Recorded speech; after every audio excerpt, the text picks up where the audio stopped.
Assalamualaikum warahmatullahi wabarakatuh. Perkenalkan, nama saya Sinta Ratnasari dari jurusan Ekonomi Syariah NIM 240 380 612 1030. Video ini saya buat untuk memenuhi tugas UAS dari mata kuliah Siasah Iqtisadiyah dan dibimbing atau diampu oleh Bapak Ahmad Fawaid, SEME.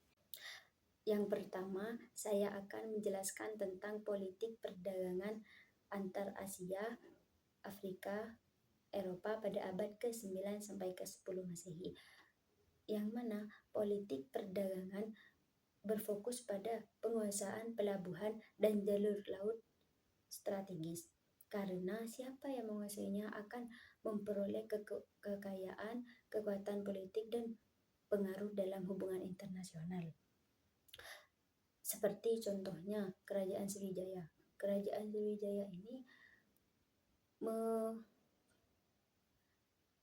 seperti contohnya Kerajaan Sriwijaya. Kerajaan Sriwijaya ini seperti contohnya Kerajaan Sriwijaya. Nah, Kerajaan Sriwijaya ini menguasai Selat Melaka sehingga perdagangan, contohnya seperti Kerajaan Sriwijaya. Nah, Kerajaan Sriwijaya ini menguasai Selat Melaka sehingga kapal dari perdagangan Asia menuju ke Afrika dan Eropa masih melewati wilayahnya dan membayar bea. Nah, hal ini Sriwijaya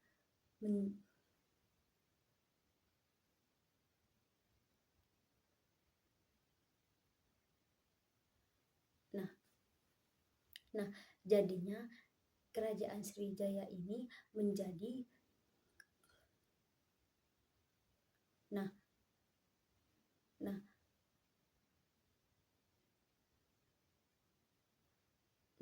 Kerajaan Sriwijaya ini menjadi kerajaan kaya dan berpengaruh. Yang kedua, politik ekonomi bekas dinasti Mughal, India, Pakistan, Bangladesh.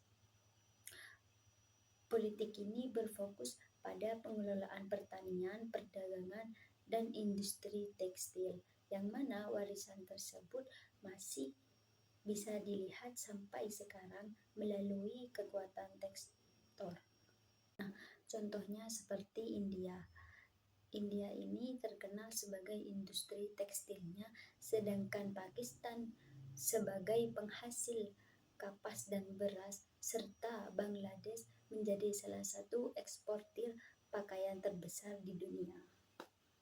Yang nomor 3 yaitu nasionalisasi vs privatisasi faktor produksi. Nah, nasionalisasi ini yaitu pemerintah mengambil alih kepemilikan perusahaan atau aset yang sebelumnya dimiliki oleh hak swasta. Nah, contohnya itu seperti pemerintah mengambil alih kepemilikan perusahaan minyak dan gas asing sehingga dikelola oleh Pertamina.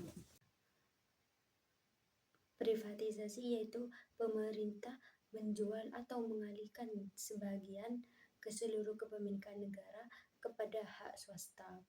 Seperti contohnya pemerintah menjual sebagian saham perusahaan BUMN, misalnya seperti Bank Mandiri, kepada masyarakat melalui bursa saham. Tetapi pemerintah tetap menjadi pemegang utama saham. Yang nomor 4, kinerja UKI itu tidak sama, tetapi IDB berperan untuk membantu anggota negaranya melalui pembiayaan dan investasi. Contohnya seperti Indonesia. Indonesia itu memperoleh pembiayaan dari IDB untuk membangun infrastruktur dan pendidikan, sedangkan Arab Saudi mempunyai ekonomi yang lebih kuat yang dihasilkan dari ekspor minyak bumi. Yang nomor 5 yaitu politik ekonomi Islam di Asia Tenggara. yang mana merupakan upaya pemerintah untuk mengembangkan ekonomi berbasis syariah. Nah, contohnya seperti Indonesia. Indonesia memiliki Bank BSI dan terus mengembangkan industri halal seperti makanan, minuman, kosmetik, fashion muslim. Nah, sedangkan Malaysia terkenal sebagai salah satu pusat keuangan syariah di dunia.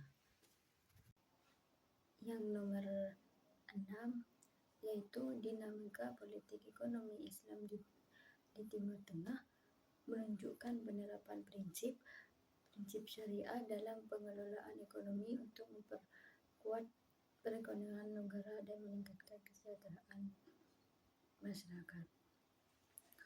Contohnya seperti Arab Saudi yang memiliki ekonomi kuat dari minyak bumi dan mengembangkan perbankan syariah, serta Uni Emirat Arab yang menjadi pusat perdagangan dan keuangan Islam di kawasan Timur Tengah. Nomor 7 yaitu politik ekonomi Islam di negara-negara Timur Tengah. Nah, yang terakhir yaitu ekonomi Islam di tengah hegemoni persaingan Amerika, Cina, dan Rusia, yang mana menunjukkan bahwa banyak negara muslim berusaha menjaga keseimbangan kerjasama internasional sambil tetap mengembangkan ekonomi berdasarkan prinsip-prinsip syariah.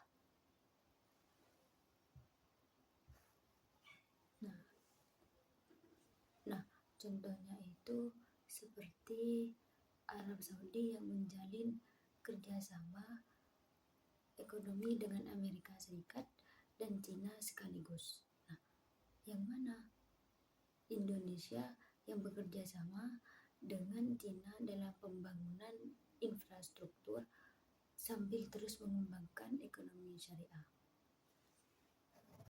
Sekian video kali ini, semoga bermanfaat. Akhirul kalam, wassalamualaikum warahmatullahi wabarakatuh.